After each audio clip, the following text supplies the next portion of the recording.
We are back live, ladies and gentlemen. Thank you so much for joining us. I am going to continue with some of the news here, and then I'm going to get into your phone calls. But first, I wanted to play the first few minutes of my interview with Lord Monckton Friday. This hour-long interview is just dynamite with so much information. And it's posted at YouTube. It's posted in higher quality at prisonplanet.tv for members. I'm asking everyone to go get the articles that Paul Watson has written, and one of them titled, Lord Monckton, Abolish the UN, Arrest Al Gore. And it breaks down all the key points. It's great to email friends and family, and it has the hour-long video/radio interview I did Friday with Lord Monckton. I know a lot of you were on vacation then. A lot of you didn't tune in that day. It was one of the best interviews I've ever done on the fake man-made climate change, on all of this, and how important this fight in Copenhagen, Denmark, coming up in 7.5 days is, that Obama is going to be attending, where they're openly setting up world government. Are we ready with Lord Monckton? Let's go ahead and roll that. Here it is. Campaign last week, when it came out, those emails were real, and I would imagine you were popping some champagne. Well, we've been following the people named in these emails for years. We thought they were linked, and of course these emails establish exactly how they were linked. And it's very, very interesting, because we had suspected there were just about 24 people who, around the world, mostly this side of the Atlantic and in America, who were putting this global warming scam together and actually driving it, rather than doing what the likes of Al Gore and the politicians do, just drifting along with it because they don't know any better. These are the people who have known all along that there isn't a problem. And they've been bending the data and admitting to each other they've been bending the data for the sake of concealing the fact that their data are no good. Absolutely. And I mean, this really proves a conspiracy here, doesn't it? You have called for the prosecution of the climate criminals. You were the first. Now many other representatives from Australia to the United States are calling for criminal investigations. There's going to have to be a criminal investigation by the Information Commissioner, whose job is to make sure that publicly available information is available to the public, and that officials like these creeps in the Climate Research Center and their colleagues all over the United States as well were prevented from hiding, destroying, tampering with, shuffling away the data which we paid for, and it therefore belongs to us. And they used a series of excuses. They said, well, there's a Data Protection Act. They said the data belonged to other countries' weather bureaus. Hey, this is weather data. It's not a state secret.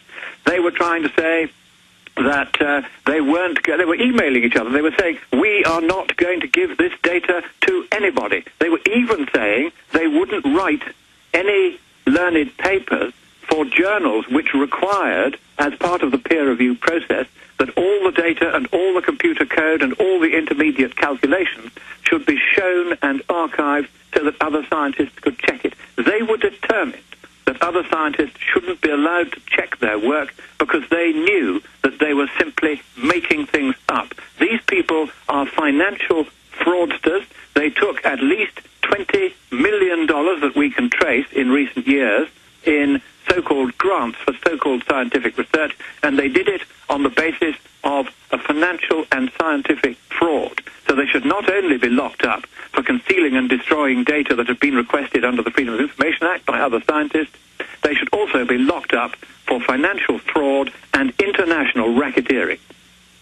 Well said, sir. We're going to come right back after this quick break with a long segment, and I would like to blow by blow get your detailed knowledge of this, some of the history, who these people are, what their bigger goals are, and then specifically right through ClimateGate, all the different sectors of fraud that they have engaged in, like covering up the FOIA request, persecuting scientists, colluding to persecute people, which is racketeering, which is extortion, fraud, grant fraud, and now their response saying, so what?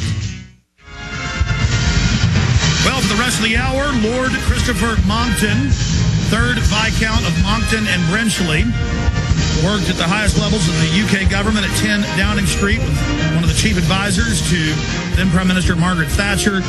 You can find out more about his bio by visiting his website. We'll give that out again repeatedly before he leaves us. But some stations just joined us recapping. Lord Monckton, tell us about yourself. You've been talking about this for more than a decade, and now what ClimateGate means, the different sectors of fraud, and how you believe from your perspective this should be prosecuted.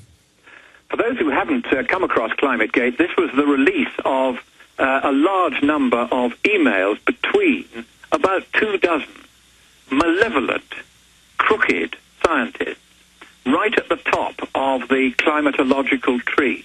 These are the people who, between them, have conspired to invent and then maintain the scare of global warming.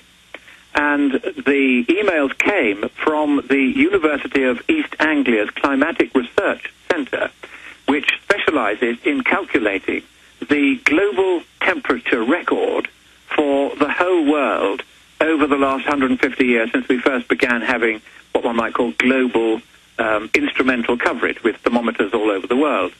And it's quite a complex process because very few of the temperature stations remain in the same place for any length of time. They come in and out, some work, some stop working, some don't report properly, some don't report at all. Whole chunks of Russia disappeared in 1990 when the Berlin Wall came down.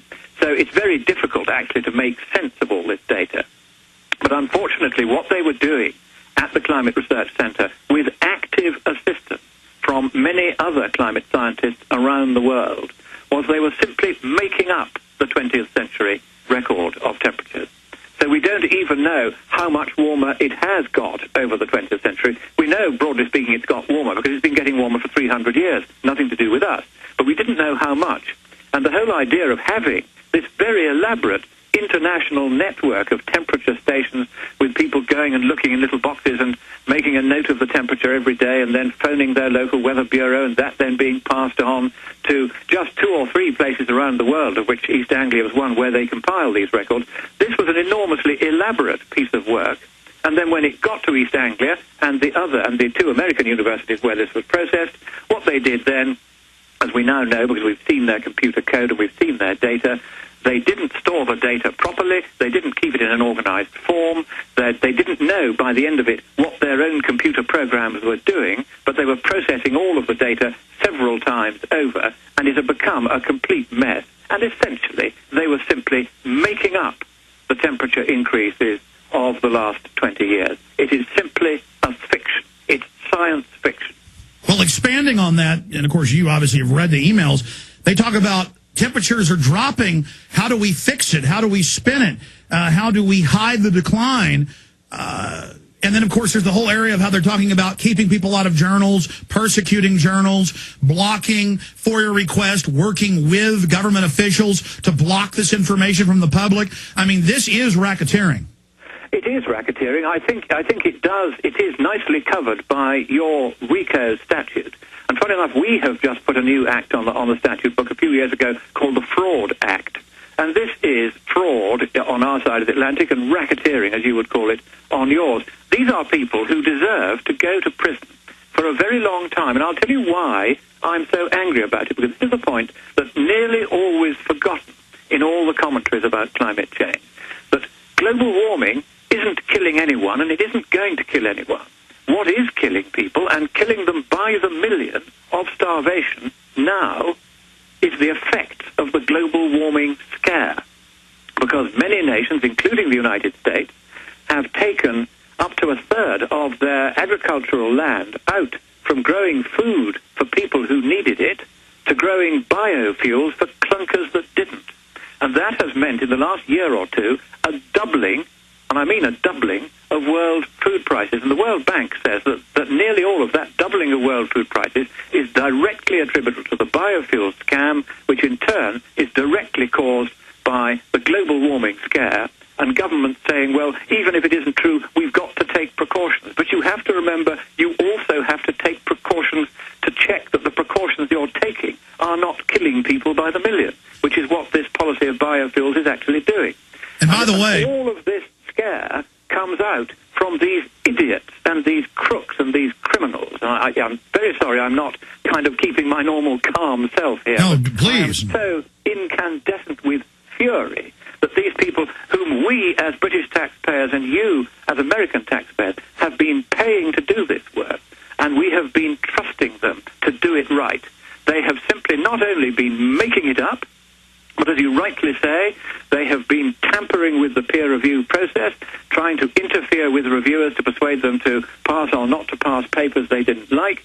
They've been trying to bully journal editors whom they don't like into resigning and getting the boards of the papers to appoint, the learned journals to appoint somebody else more agreeable to them. They've been interfering with the process of the UN's climate panel itself by saying in one case, here are 2 papers we don't like because they show that we're wrong. We will make sure that these papers do not ever get anywhere near the UN's climate report for 2007, even if we have to redefine the peer review process in order to do it.